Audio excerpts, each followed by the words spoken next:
Innalillahi wa inna ilaihi roji'un, artis multi talenta Dorce Gamalama tutup usia hari ini. Ia meninggal dunia setelah sempat dirawat selama 3 minggu di rumah sakit karena terpapar COVID-19. Kabar duka datang dari artis multi talenta Dorce Gamalama. Dorce tutup usia di Rumah Sakit Simpruk, Jakarta Selatan. Dorce sempat dirawat selama 3 minggu akibat terpapar COVID-19 dan komorbid. Dorce sempat tak sadarkan diri selama perawatan sebelum akhirnya dinyatakan meninggal dunia pagi tadi. Dorce sempat terpapar COVID-19 dan rencananya Dorce akan dimakamkan dengan tata cara khusus pasien COVID-19. Hingga saat ini belum diketahui lokasi pemakaman dari Dorce Gamalama.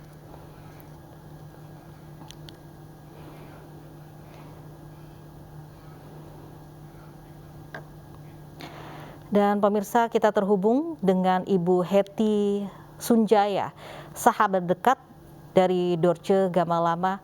Halo, assalamualaikum Ibu Hetty. Kami menyampaikan duka yang sangat mendalam kepada rekan-rekan dekat dari almarhumah Dorce Gamalama karena ini mengejutkan sekali berita duka. Ibu Hetty, baik.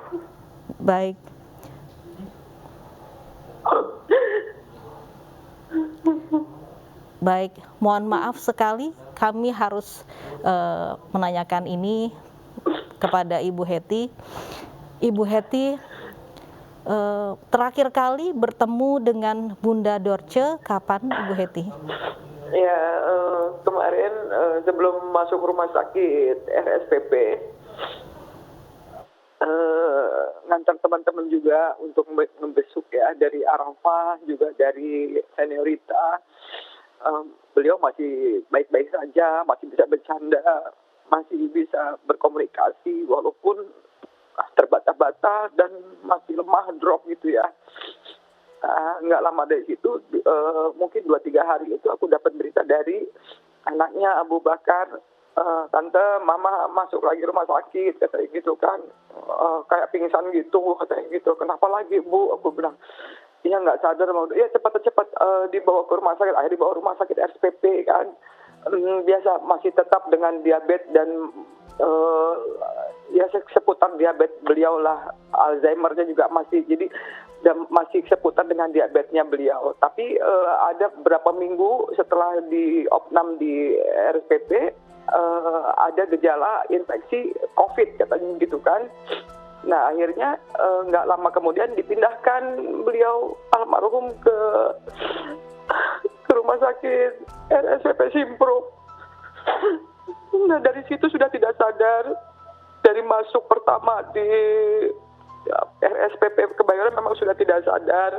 Tambah lagi kena indikasi bahwa beliau kena COVID katanya gitu kan. Langsung dibawa langsung di rumah sakit Simpruk di sana sampai mungkin ada kurang lebih seminggu atau 10 hari di sana. Nah tadi pagi saya dengar berita nggak ada. Jadi sebelum meninggal sehari ini, kemarin kami ada konfirmasi, ada conference by phone dengan anaknya bahwa ada pembicaraan dokter yang menangani beliau itu sudah memburuk katanya. Semuanya itu sudah udah mengkhawatirkan gitu. Nah, terus dokter memberikan dua option itu adalah apakah mau diberikan alat pacu jantung atau obat gitu kan.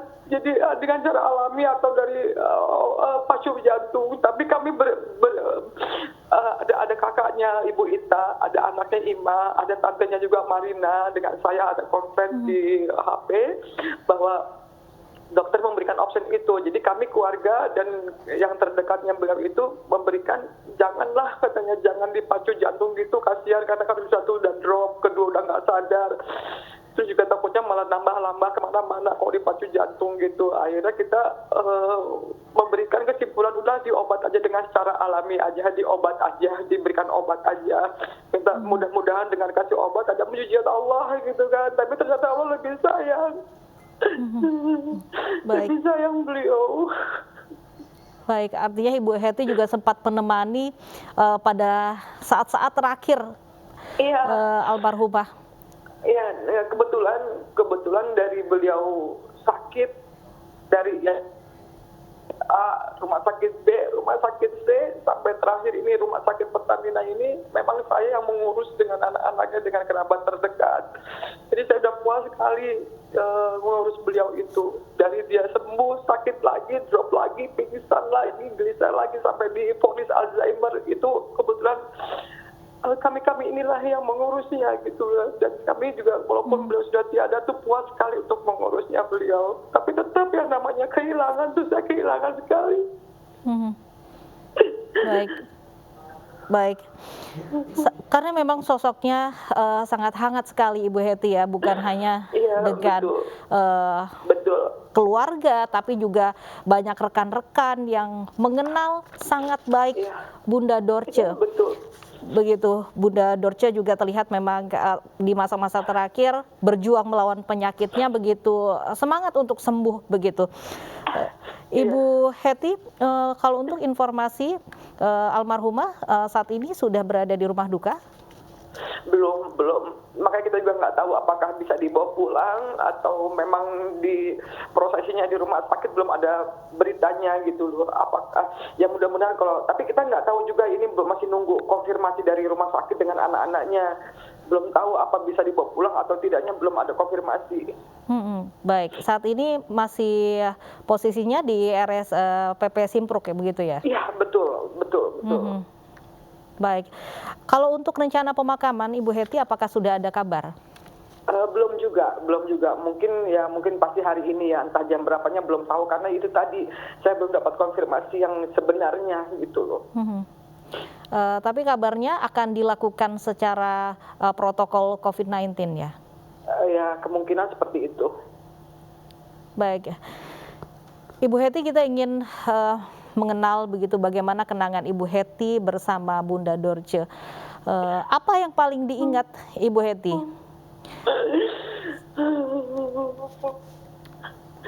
Aduh, banget sekali kenangannya. Memang saat-saat ini beliau lagi dekat sama saya, dekat sekali.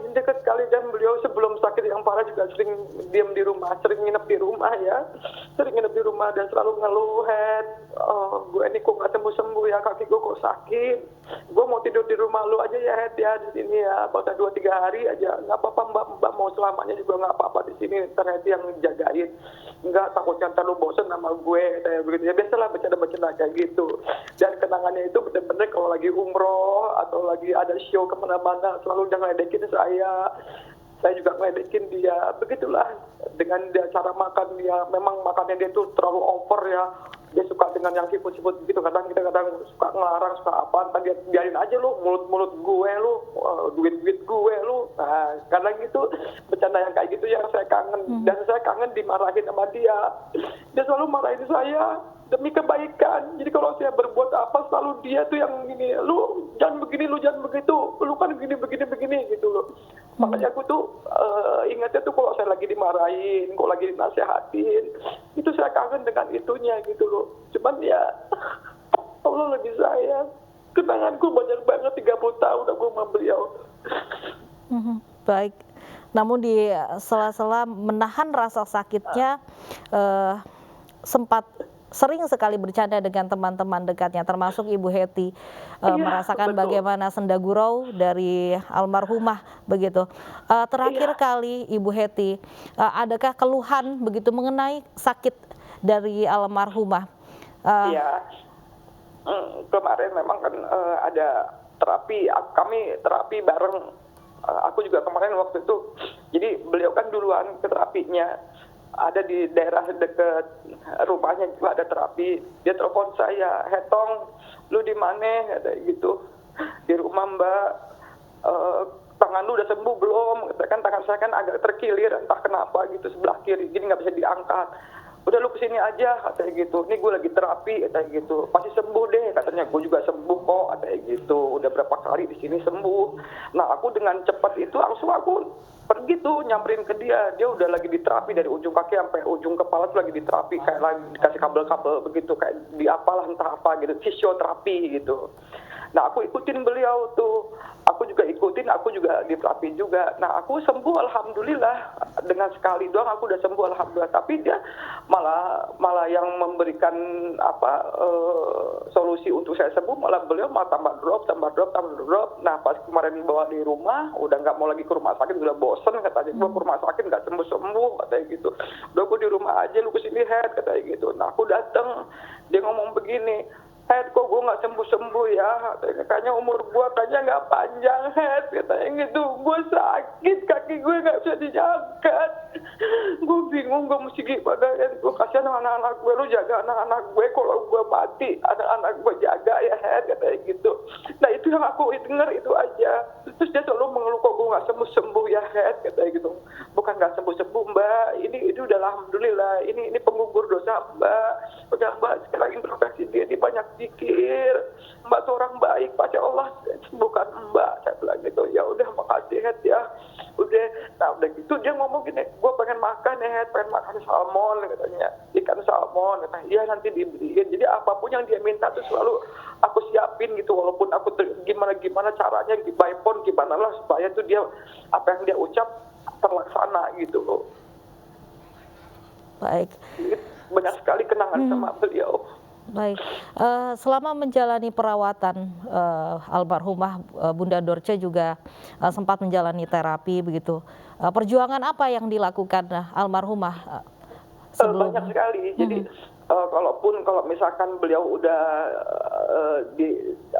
diberikan boleh pulang sama dokter, beliau juga untuk semangat hidupnya tinggi sekali, semangat untuk sembuh banyak sekali.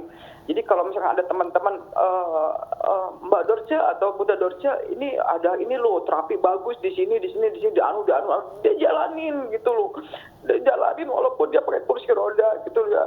Terus dia selalu telepon, Head, gue mau ke terapi yang ke tempat itu, Head, katanya gitu. Oh bagus kali ya, kira-kira gue gimana? Mbak kalau yakin jalan Mbak, saya bilang gitu, tapi Hedi nggak bisa nganter Mbak, Hedi lagi ada giat, lagi di luar kota, Mbak minta antar aja sama Abu ya, sama anaknya yang masih SMA itu diantar sama Abu kemana. Setiap ada orang ngomong di sini ada penyembuhan alternatif, dia datengin di Depok, di Tambun, di Cikarang, sampai di Sukabumi, sampai di mana tuh dijalanin sama beliau. Dia tuh semangat sembuhnya tinggi, betul-betul dia semangat sekali. Tapi ya begitu tadi, Allah berkehendak lain. Walaupun memang dengan kondisi yang sulit begitu, dengan kaki sulit untuk berjalan, tapi masih berjuang dan semangat untuk sembuh. Betul, ya betul Ibu sekali, Heti. betul. Baik, siapa saja yang memang menemani pada saat-saat terakhir dari almarhumah menghembuskan nafas terakhir? Anaknya Abu, ya anaknya yang paling kecil Abu yang selalu ada di samping beliau tuh Abu, anaknya sama Ijah kakaknya Abu. Nah, kalau saya kan kadang-kadang by phone gitu loh. Kalau misalkan ya karena kan saya ada kerjaan, ada apa, jadi nggak tiap saat untuk mendampingi. Paling aku ya tiap hari itu ya by phone aja. Setiap jam aku telepon karena kayak Bu gimana keadaan Mama, ya masih begini tan gitu. Nah waktu kemarin terakhir di rumah sakit juga begitu, karena kita nggak boleh ke rumah sakit karena kan rumah sakit COVID katanya di situ, jadi tidak diperbolehkan. Anaknya pun kalau ke rumah sakit itu di luar rumah sakit nggak bisa mendampingi gitu loh. Jadi kita cuma by phone aja, gimana keadaan mama drop tante, ini ya begini, 20 apa namanya itu ada angka di situ, ada 21, 27 dan berapa, aku nggak ngerti apa itu artinya. Cuma aku bilang kok angkanya kok rendah banget, berarti kan aku berpikir aduh ini drop pasti gitu, walaupun aku nggak ngerti angka apa itu. Cuman tadi dokter bilang katanya ini memburuk, lama-lama memburuk, gimana ini optionnya seperti apa, kata kami sudah semaksimal mungkin untuk memberikan yang terbaik untuk pasien gitu. Ya kita udah ngomong apa, dokter udah ngomong begitu ya kita udah pasrah aja lah, aku bilang ikhlas aja lah ke anak-anak. Baru kemarin saya ngomong, baru kemarin sekali itu conference sama anak-anaknya, bahwa ada dokter telepon ngasih option tadi itu, katanya mau dipacu jantung atau mau diberikan obat, itu aja. Nah tapi anak-anaknya nggak setuju kalau dikasih pacu jantung, takutnya melebar kemana-mana atau ada rasa gimana takutnya. Nah akhirnya ya diberi obat kemarin itu. Baru sore kemarin kita ada konferensi tuh, ternyata tadi pagi aku dapat kabarnya begitu. Banyak sekali orang yang masuk ke telepon saya nggak angkat. gitu. Tapi yang telepon ke saya itu orang yang terdekat sama aku dan terdekat sama beliau gitu loh. Makanya aku bilang, lalu ini ada apa ya, ada apa, tapi kok pikiran aku kok ke situ ya, hati saya kok ke situ, kok hati saya sedih gitu loh. Nah itulah dapat kabarnya bahwa beliau tuh gak ada. Baik, Ibu Heti ini sangat dekat sekali dengan almarhumah tentunya Ibu Heti. Adakah Iya, saya udah hampir 30 tahun saya dekat sama beliau. 30 tahun sangat lama sekali Ibu Heti tentunya. Ada firasat tidak ketika memang saat-saat sebelum menghembuskan nafas terakhir dari Bunda Dorce? Firasatnya tuh firasat semalam saya mimpi ya, nggak tahu mimpi, nggak tahu apa, saya nggak tahu lah ya, itulah ya. Nggak tahunya tuh si Bunda tuh ada di ruangan tempat sholat di rumah saya, kan ada seperti kayak musola gitu. Dia duduk di situ pakai daster warna hijau kembang-kembang gitu, dia lagi duduk di situ gitu. Perasaan saya seperti itu gitu loh semalam itu. Itu mungkin yang isyaratnya apa, aku dilihatin kayak begitu. Entah itu mimpi, saya nggak tahu ya, tapi aku lihat ada sosok seperti sosok dia pakai daster warna hijau kembang-kembang di situ. Jadi seperti saya biasa kalau dia lagi di rumah aku nginep tuh dia selalu duduknya di situ gitu loh. Jadi aku melihat seperti ada beliau tuh di situ. Nah tiba-tiba ya tadi itu pagi jam 7 lewat berapa menit gitu, banyak telepon ke saya nggak keangkat. Tiba-tiba pas saya lihat, loh kok ini ada telepon dari anaknya, dari kerabatnya, dari kakaknya, dari saudaranya, ini ada apa ini ya pasti. Nah hati saya itu udah, wah pasti nih, pasti dan pasti, selalu begitu aja, apa benar gitu. Tiba-tiba pas aku telepon balik, semua pada nangis, ya udah itulah terjadi hal yang sangat menyedihkan gitu loh, kehilangan banget.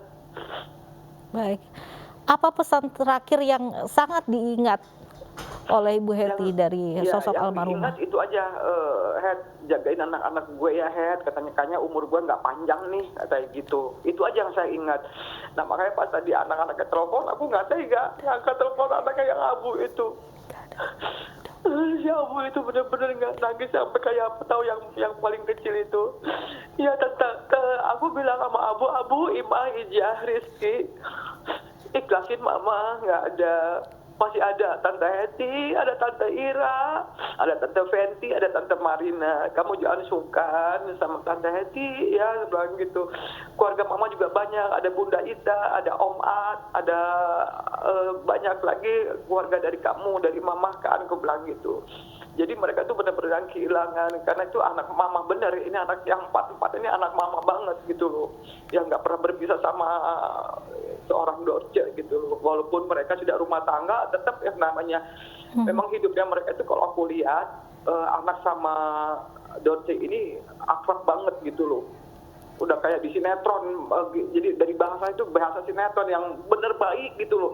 Nah sini nak, mama begini, nah sini saya. Jadi bahasanya tuh lembut gitu kalau sama anak-anaknya gitu loh, sama cucunya dia tuh luar biasa deh dia gitu. Walaupun kadang-kadang kalau sama teman-teman dia suka banyak bercanda, itu manusiawi lah ya. Seorang entertain yang memang begitulah kalau di luaran gitu loh. Saya sih anggap beliau itu memang benar-benar keluarga yang benar sama saya itu keluarga, saya anggap kakak gitu loh. Baik, banyak sekali kenangan-kenangan baik yang dikenang tentunya dari sosok almarhumah Bunda Dorce Gamalama. Sekali lagi kami ucapkan duka yang sangat mendalam karena kehilangan dari sosok terdekat dari Ibu Heti, sosok Bunda Dorce Gamalama, yang tentunya banyak memberikan kenangan-kenangan baik untuk kita semua. Terima kasih banyak atas waktunya Ibu Heti. Dan pemirsa, kita akan mengetahui bagaimana kondisi terkini di Rumah Sakit Simpruk. Kita terhubung dengan reporter iNews, ada Yola Duyanti. Selamat siang Yola. Ya, selamat siang Mbak. Baik ya, Yola, bagaimana kondisi terkini di rumah sakit saat ini? Apakah almarhumah sudah menuju ke rumah duka?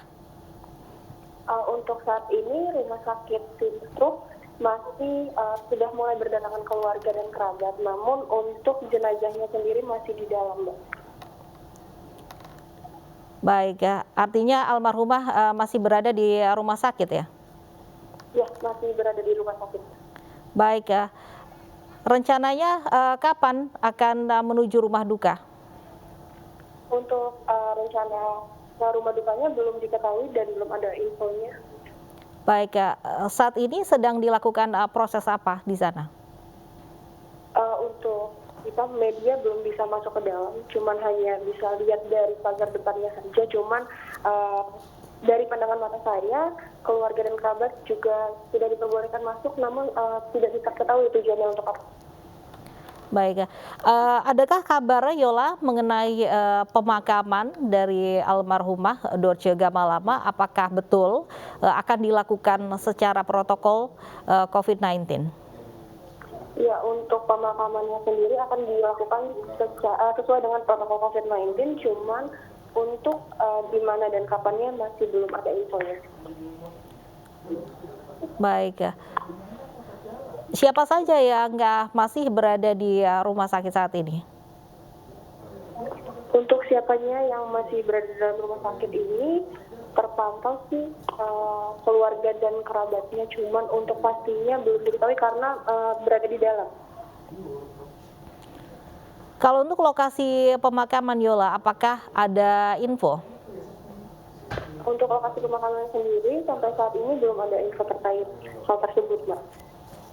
Baik, untuk riwayat penyakit dari almarhumah Dorce Gamalama, sebelum memang dikabarkan terpapar COVID-19, bagaimana mengenai riwayat penyakit? Oke, untuk riwayat penyakitnya sendiri, almarhumah Dorce meninggal dunia usai dirawat intensif selama beberapa hari di rumah sakit. Ia menderita diabetes dan sempat tak sadarkan diri. Namun selain diabetes sendiri juga almarhumah Dorce juga mengidap sakit batu ginjal pada tahun 2019. Sebelum menghembuskan nafas terakhir, Yola almarhumah sempat menjalani perawatan di rumah sakit Simpruk ini berapa lama? Kurang beberapa kali cuman keterangan yang saya dapatkan itu beberapa hari di rumah sakit. Baik, pada saat masuk di rumah sakit ini, bagaimana mengenai penyakitnya? Apakah memang pada saat itu masih mengalami demensia atau penyakit lainnya? Kalau riwayat penyakitnya memang almarhumah Dorce sudah sering bolak-balik rumah sakit sejak pertengahan tahun 2020 hingga puasa tahun 2021. Baik, baik. Namun belum ada info mengenai kapan almarhumah akan dibawa ke rumah duka.